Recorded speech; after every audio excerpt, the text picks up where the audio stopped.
Marc, chapitre 1. Voici le commencement de l'évangile de Jésus-Christ, Fils de Dieu, conformément à ce qui est écrit dans les prophètes. Voici, j'envoie mon messager devant toi pour te préparer le chemin.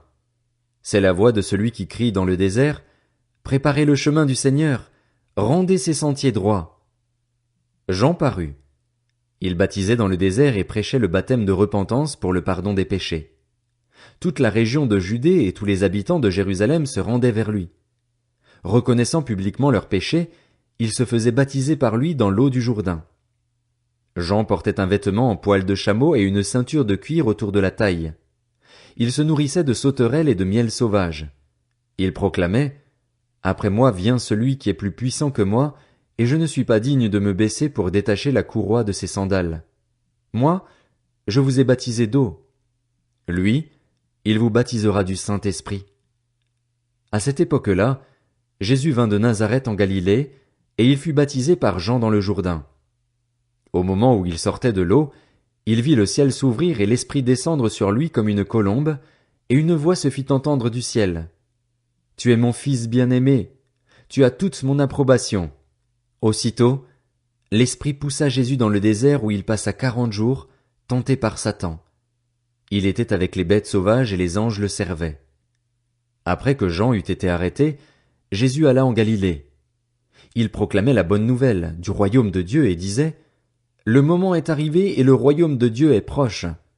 Changez d'attitude et croyez à la bonne nouvelle. » Comme il marchait le long du lac de Galilée, il vit Simon et André, frères de Simon, qui jetaient un filet dans le lac.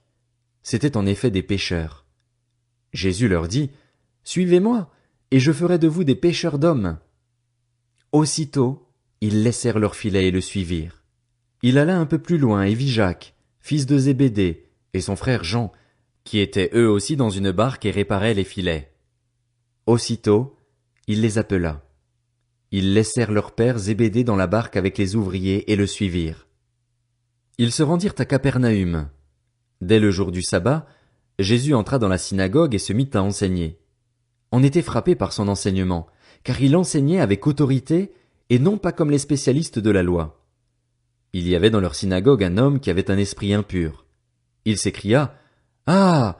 Que nous veux-tu, Jésus de Nazareth? Es-tu venu pour nous perdre? Je sais qui tu es, le Saint de Dieu. » Jésus le menaça en disant « Tais-toi et sors de cet homme. » L'esprit impur sortit de cet homme en le secouant violemment et en poussant un grand cri. Tous furent si effrayés qu'ils se demandaient les uns aux autres « Qu'est-ce que ceci? Quel est ce nouvel enseignement? Il commande avec autorité même aux esprits impurs, et ils lui obéissent. » Et sa réputation gagna aussitôt toute la région de la Galilée. En sortant de la synagogue, ils se rendirent avec Jacques et Jean à la maison de Simon et d'André. La belle-mère de Simon était couchée avec de la fièvre. Aussitôt on parla d'elle à Jésus. Il s'approcha, la fit lever en lui prenant la main, et à l'instant la fièvre la quitta. Puis elle se mit à les servir. Le soir, après le coucher du soleil, on lui amena tous les malades et les démoniaques. Toute la ville était rassemblée devant la porte.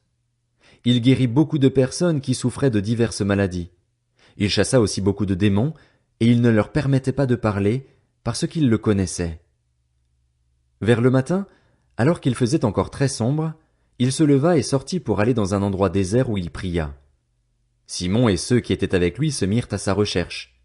Quand ils l'eurent trouvé, ils lui dirent « Tout le monde te cherche. » Il leur répondit « Allons ailleurs, dans les villages voisins, afin que j'y prêche aussi, car c'est pour cela que je suis sorti. » Et il prêchait dans leur synagogue par toute la Galilée et chassait les démons.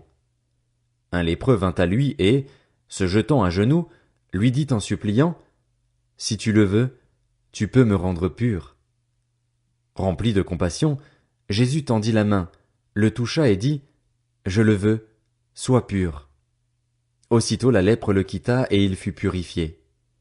Jésus le renvoya sur-le-champ avec de sévères recommandations.